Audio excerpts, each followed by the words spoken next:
कौन दोषी है इसके? ये बताइए। देखिए मोनिका जी, क्या है कि जब हम बात करते हैं जी आदेश जी, एक भाषा की, आदेश भाई साहब को थोड़ा सा कहिए, थोड़ा सुन लेते हैं। ठीक है आदेश जी, एक बार इनका भी ले लेते हैं स्टेटमेंट, निपुण जी का भी की भी बात ले लेते हैं। देखिए मैं ये कहूंगा, एक भाषा को मोनिका जी हमारे यहाँ पर पूर्ण रूप से स्वीकृति कभी नहीं मिलेगी, और मैं मानता हूँ मिलनी भी नहीं चाहिए।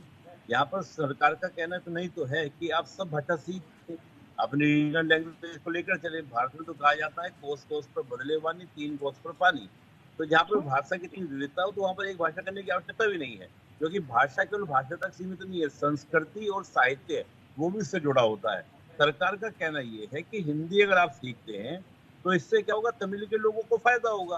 फायदा कैसे होगा कि तमिल के लोग जब वहां पे विजिट करने के लिए उत्तर भारत के लोग जाते हैं, वहां पे घूमने जाते हैं, वहां पे वो बोल नहीं पाते अच्छे से जो उनकी तमिल भाषा है।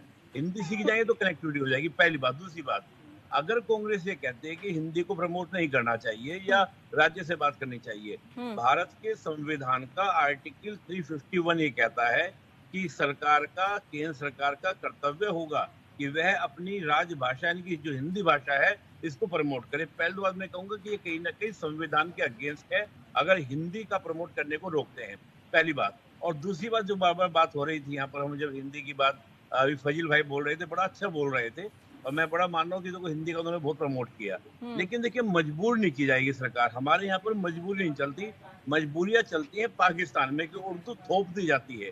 जैसे ही वहां पर पाकिस्तान में उर्दू थोप दी गई तो 1971 में क्या हुआ कि बांग्लादेश अलग हो गया। भारत में कभी भी थोपने वाली पॉलिटिक्स नहीं चलती है, भारत में समझाया जाता है, वाद विवाद होता है, जिसको हम संवाद कहते हैं, फिर वहीं से लोकतंत्र खड़ा होता है। तो लोकतंत्र का आधार यही है। लेकिन मैं कहूंगा आर्टिकल 351, और दूसरे मैं कह रहा हूँ कि आपका हिंदी रखिए, अंग्रेजी रखिए, रीजनल लैंग्वेज रखिए, 3 लैंग्वेज फॉर्मूला में दिक्कत ही क्या है? मैं भी हिंदी सीखता हूँ, मैं भी इंग्लिश सीख रहा हूँ, और मैं भी संस्कृत सीख रहा हूँ। इस सरकार के आने के बाद ये आप देखिए कि जितनी वेबसाइट है, जब मैं पढ़ता था तो मुझे सारी वेबसाइट केवल इंग्लिश में पढ़ने को मिलती थी।